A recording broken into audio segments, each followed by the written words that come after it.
In a world where there's a million movie podcasts, here comes another one from themoviebit.com. This is the podcast.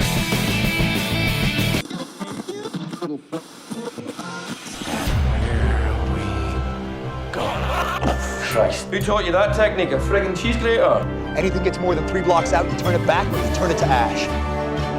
So you listen to me and you listen well.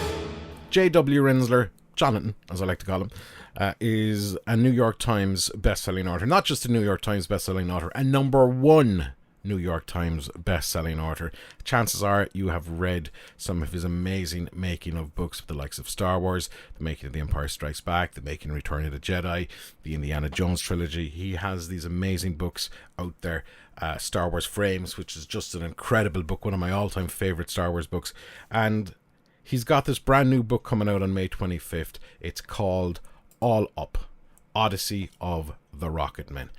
It is an amazing story about the space race, the first space age. It is incredible. And I got to talk to the man himself. So sit back, relax, and enjoy J.W. Rinzler.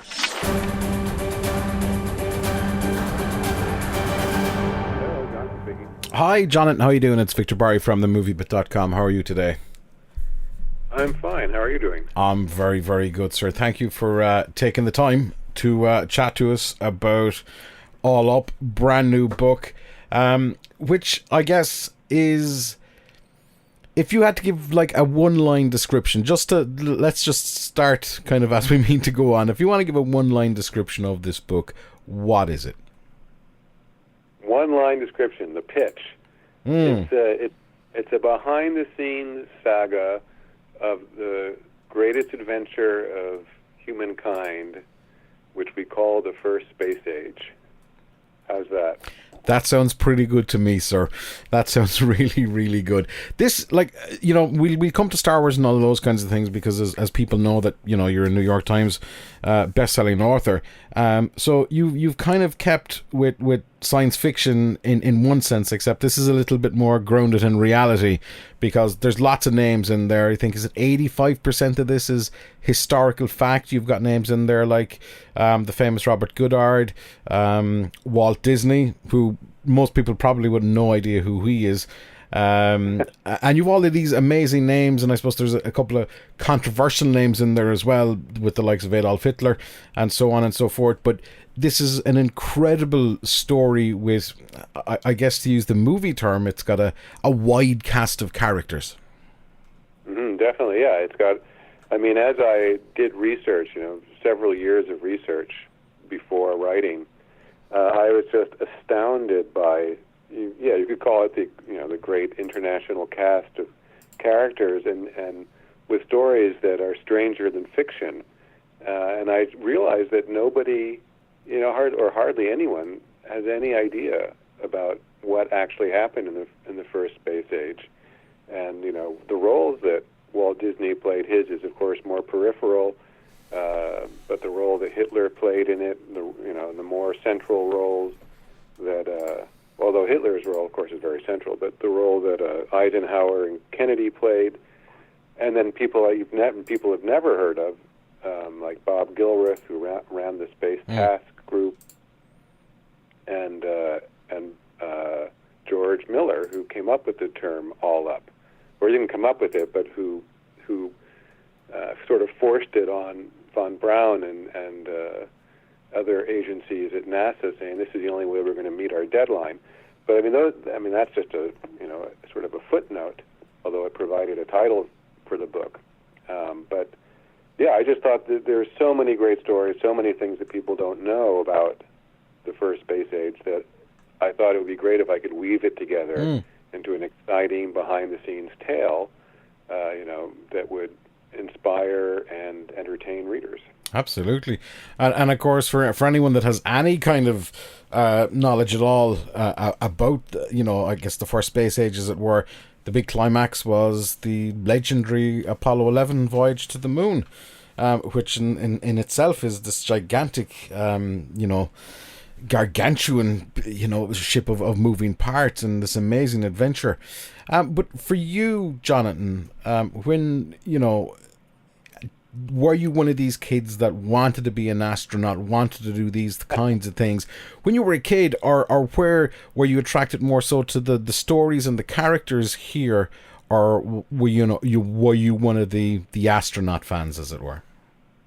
Well, as a kid, I saw my share of World War II movies during the 60s and early 70s. They were still, I guess they're still making them today, but there were a lot of them back then on TV. And I used to do these endless drawings. I'd tape together 25 pieces of paper and do these drawings of bombers going out on missions. And, in my mind, my 8-year-old mind, each one had a story.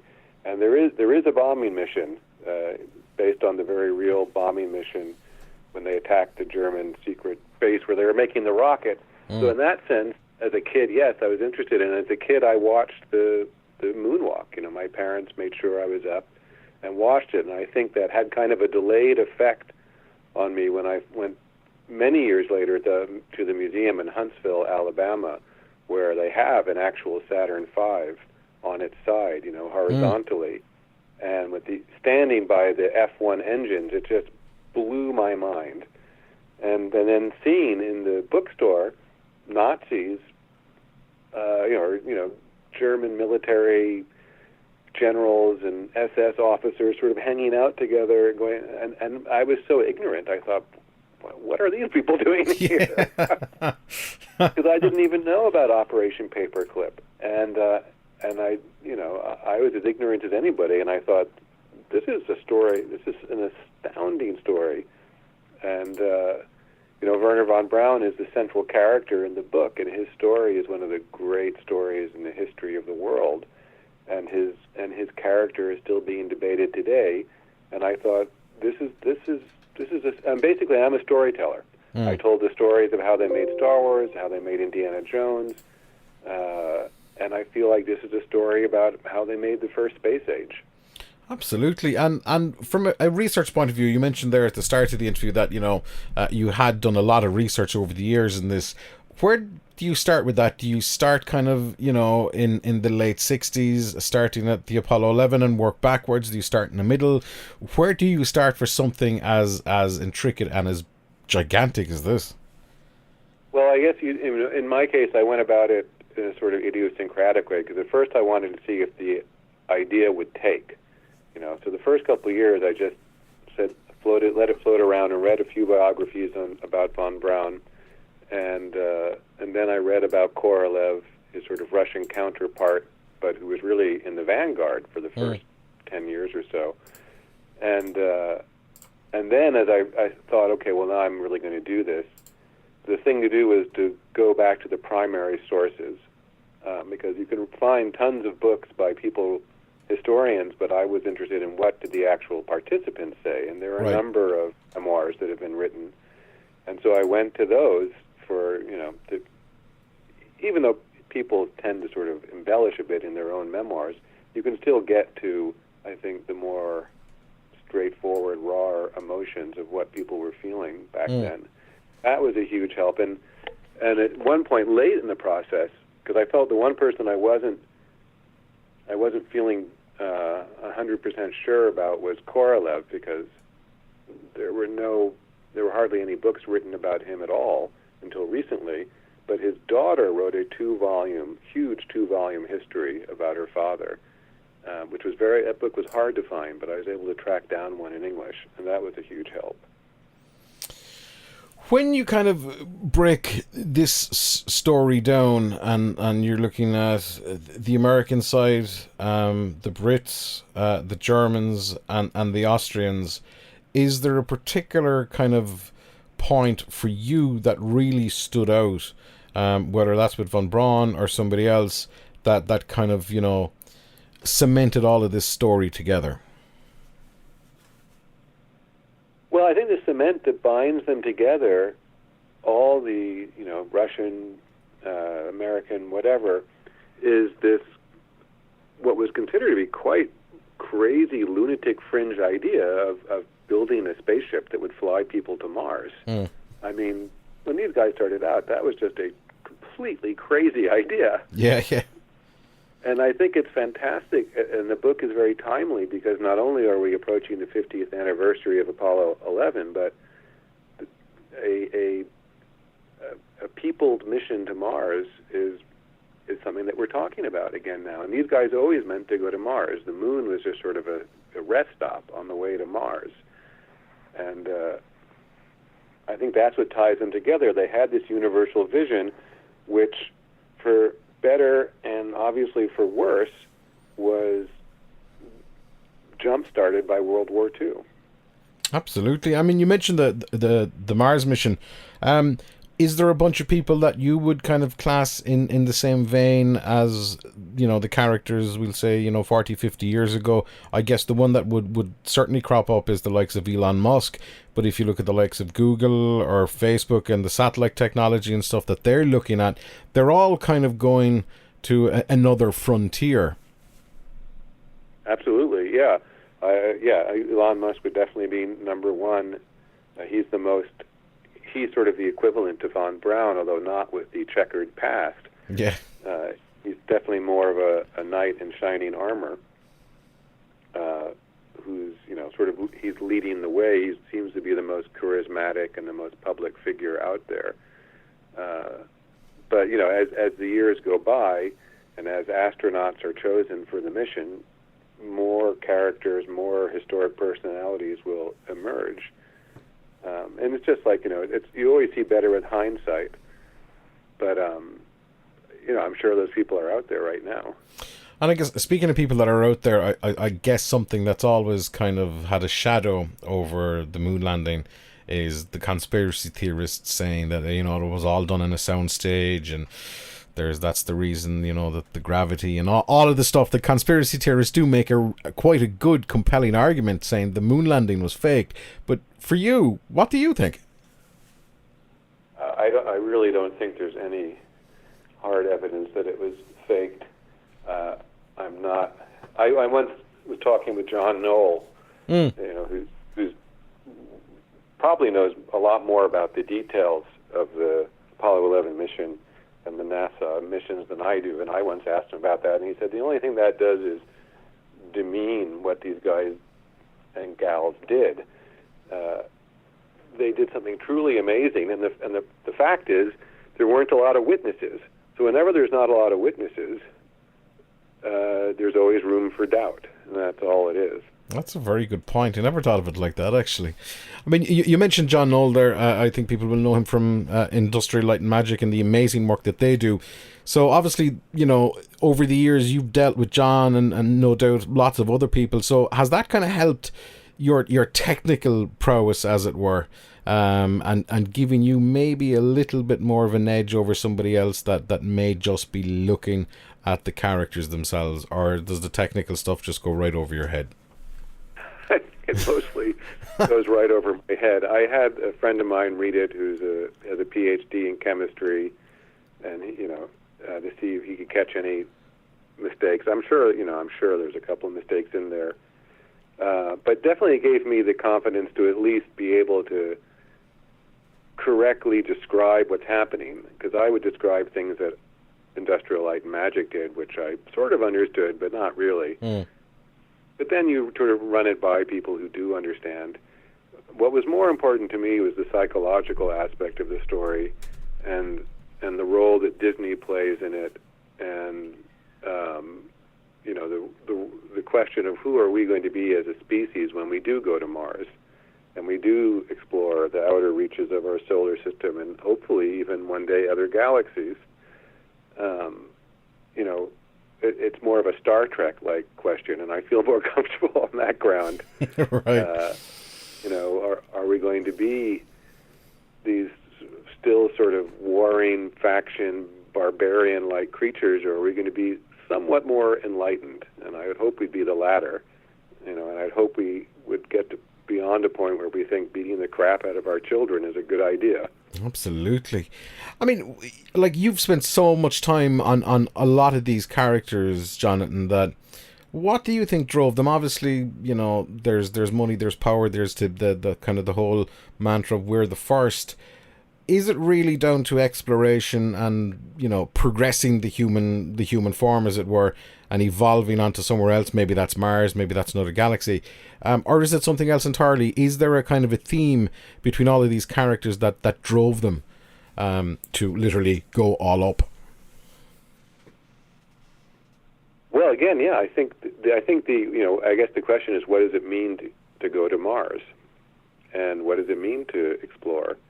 And in the past, it basically meant finding gold. Let's get more gold. And if anybody stands in our way, we'll kill them. I think up until recently, you could describe the entire sort of quest for exploration as, kill them and take their stuff. Yeah. I think we should get, Star Trek was one of the places where they formulated this idea of the non-intervention. And I'm not sure where Gene Roddenberry got that idea, whether he came up with it himself. But that is a really big idea. And, if we do, what if we do encounter other civilizations? And one point I should make is that all these guys expected, without a doubt, to meet other life forms on the other planets. They had no doubt. They had no problem with UFO. The whole sort of sequestering of UFO people who see UFOs and stuff and making fun of them hadn't happened yet. They all took it quite seriously, and it was openly discussed. And then, at a certain point, it became marginalized. And then now we're sort of making inroads back to sort of, well, wait a second, you have astronauts, you have high-ranking officials in government and military saying, yes, we've seen that, we have evidence of this, although still most people think if you think there are UFOs or aliens that you're crazy. It is not really the case once you do any kind of serious research. So the question is, what are we going to do out there? And I think it's just natural. We, as a species, we have to explore. It's just in our nature. And I think by doing it, we want to evolve. And who knows what we're going to do? I mean, they once asked Benjamin Franklin, what's the point of electricity? Why?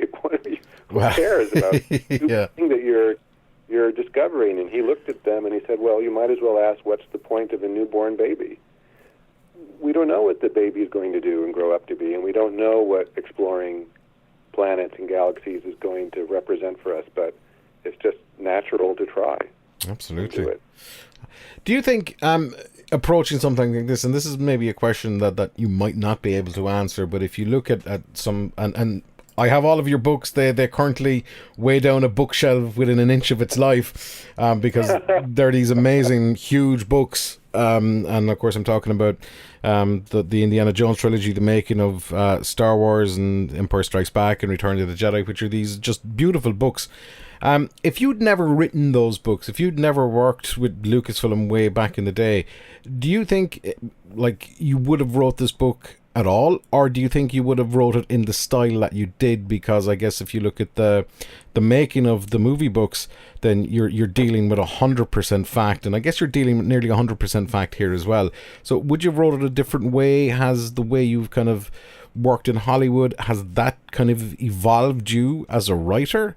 Or would we not even be having this conversation if you never wrote those books way back when? Yeah, I have to say we probably would not be having this conversation, because I had sort of vague ideas of being a writer, but working at Lucasfilm is what made me become a writer. And learning how to sort of be a more effective and become a storyteller was a direct result of working with George Lucas and other people at Lucasfilm and observing how they did it, and how to engage the audience and all sorts of things. It was really a huge education, the 15 years I spent there, and the hundreds, if not, probably thousands of hours I spent, in George's company on one project or another. It kind of rubs off on you, even though it wasn't like a formal education, except for when we were doing Star Wars frames, there were some parts where we said, this is an establishing shot, this is a 3-shot. I mean, stuff that's pretty easy, but it was still very interesting. Or, pointing your camera where the money is. What does that mean? So there, here and there, you just pick up things, and just by writing, you hopefully learn a little bit about your craft, and hopefully I'm getting better, with each book. Absolutely. And the next one will be even better. I think, just as you mentioned, that Star Wars Frames one, I don't have the extremely limited edition, the super expensive one, but I do have the normal one in the slipcase.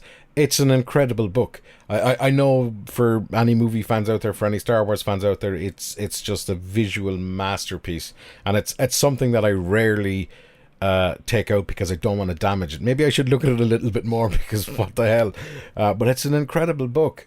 And I think some of those making of books, to me, and I'm not just blowing smoke up your ass because you're on the phone, I think as a Star Wars fan and as a movie fan, they're probably the most in-depth making of books that are out there.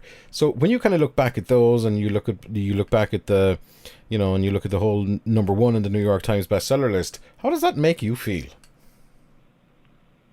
Well, I mean, obviously I'm happy about it. I also know that I couldn't have done it without this great infrastructure which George had set up through a series of decisions over many years, to keep things, to pay for a giant warehouse where he kept all the art and maquettes and models and everything like that.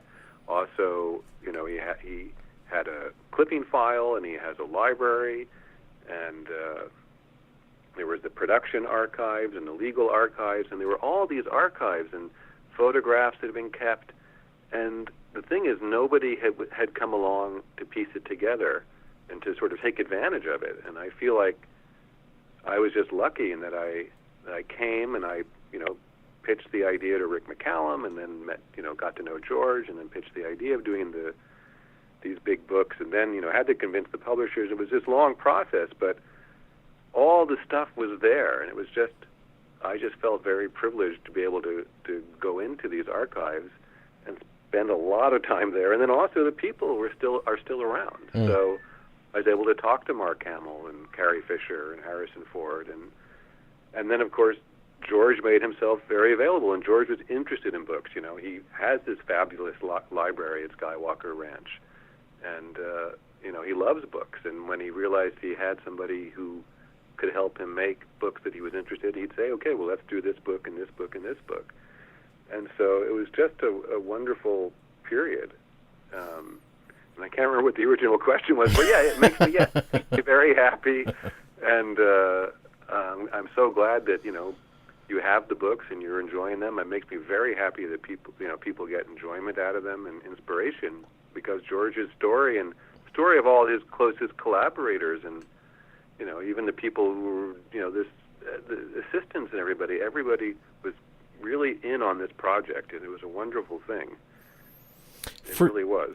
For you, Jonathan, just before we kind of start wrapping up, what's the one thing that you've learned about that whole Star Wars universe in all of that time, surrounded by all of those amazing archives, which I know a lot of people would give their left leg to even get access to in any capacity? What's the one thing that you learned that completely blew your mind? That completely blew my mind. That's the hard one, because there were so many things. Boy, I guess offhand, I'd say the first time I had a really long sit-down, one-on-one talk with George, and one of the first things he said to me was, I'm not a director. And I thought, what? What do you mean you're not a director? It says director there next to your name. And he explained to me that, he never didn't like directing, and it was a real drag being on the set, and he was just there to collect material so that he could work in the editing room. And that's where, he felt much more at home. And he said, I'm a filmmaker. And I think he enjoyed, certain processes more than others, the conceptual parts. And I know he hated the writing parts, but he was very good at, the story structure, but had more trouble with the dialogue. And I mean, it's a whole fantastic topic, but I guess what that means is George was very